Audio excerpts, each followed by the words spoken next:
மகளிர் தின கொண்டாட்டத்துக்காக பிரதான சாலையை மறித்து நைலான் கயிற்றால் செய்யப்பட்ட அலங்காரத்தில் மோதி எஸ்ஐ மற்றும் தொழிலாளி கழுத்து அறுபட்ட சம்பவம் சோகத்தை ஏற்படுத்தியது.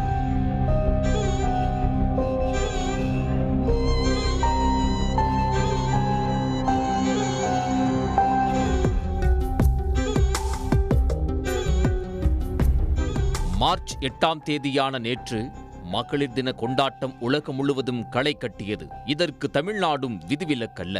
உதகையில் மகளிர் தினத்துக்காக ஏற்படுத்தப்பட்ட அலங்காரம் விபத்தை ஏற்படுத்தியது.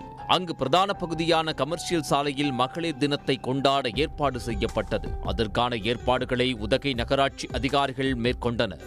அதற்காக அந்த சாலையில் மேல் சீரியல் பல்ப் உள்ளிட்ட அலங்கார பந்தலமைக்கும் பணி காலை முதலே நடைபெற்றது. அந்த பணியை உதகை நகராட்சி ஒப்பந்ததாரர்கள் அதிகாலை 3 மணி வரை மேற்கொண்டதாக தெரிகிறது. அதுகுறித்து காவல்துறைக்கு முறையாக தெரிவிக்காமலும் அனுமதி பெறாமலும் மேற்கொண்டதாக கூறப்படுகிறது. அலங்காரத்தின் ஒரு பகுதியாக சாலையில் வாகனங்கள் செல்லாத வகையில் நைலான் கயிறு மற்றும் கம்பியை கட்டிவிட்டு சென்றுள்ளனர். இது தெரியாமல் அந்த வழியாக பைக்கில் வந்த எமரால்ட் அருகே உள்ள அண்ணாநகர் பகுதியைச் சேர்ந்த 35 வயது ஸ்ரீதரன், 28 வயது மணி ஆகியோர் நைலான் கயிறு மற்றும் மெல்லிய கம்பியில் சிக்கி கீழே விழுந்தனர். பைக்கை ஓட்டி வந்த ஸ்ரீதரனின் மூக்கில் நைலான் கயிறு மற்றும் கம்பி அறுத்ததில் பலத்த காயமடைந்தார்.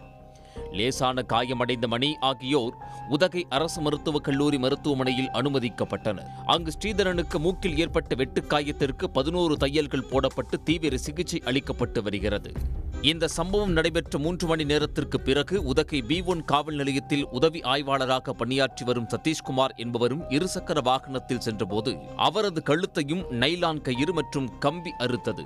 கழுத்தில் பலத்த காயமடைந்த காவல் உதவி ஆய்வாளர் சதீஷ்குமாருக்கும் உதகை அரசு மருத்துவக் கல்லூரி மருத்துவமனையில் சிகிச்சை அளிக்கப்பட்ட நிலையில் மேல் சிகிச்சைக்காக கோவையில் உள்ள தனியார் மருத்துவமனையில் அனுமதிக்கப்பட்டுள்ளார். சேரிங் கிராஸ்க்கு இந்த பக்கம் வந்துட்டு ஒரு கம்பி டிவைடு இல்லாமல் ஒரு சின்ன நைலான் கயிறு போட்டு குறுக்க கட்டி வச்சிருக்காங்க. இன்னைக்கு மகளிர் தினம்னா அதில் லைட் செட்டிங் எல்லாம் பண்ணிட்டு லைட் செட்டிங் ஏதோ பிரச்சனை வந்துடக்கூடாது அப்படின்னு அவங்க சேஃப்டிக்கு பண்ணணும்னு சொல்லிட்டு குறுக்க கம்பி கட்டி வச்சுட்டு போயிட்டாங்க. இவ்வளோ நாள் கம்பி கட்டல, கம்பி இது பண்ணனால குறுக்க கம்பி கட்டி வச்சு இப்போ ஸ்ரீதரை போயிட்டு அடிபட்டு வந்துட்டாங்க. இப்போ B1 ஸ்டேஷன் எஸ்ஐ வந்துட்டு அதை விட்டு அடிபட்டு அவர் 1/2 hourல அவருக்கும் அதே போல் அடிபட்டு அவரும் வந்து GHல பார்த்துட்டு தாங்க போனார். இந்த சம்பவம் உதகை நகரில் பெரும் பரபரப்பை ஏற்படுத்தியது.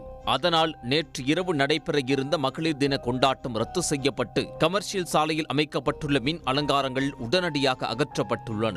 இதனிடையே காவல்துறையினரிடம் முறையாக அனுமதி பெறாமல் அலட்சியமாக பணியாற்றி பொதுமக்கள் உயிருக்கு ஆபத்தை விளைவிக்கும் வகையில் செயல்பட்ட நகராட்சி ஒப்பந்ததாரர்கள் முரளிக்குமார் மற்றும் தயாளகிருஷ்ணன் ஆகியோர் மீது உதகை B1 காவல்துறையினர் வழக்கு பதிவு செய்துள்ளனர்.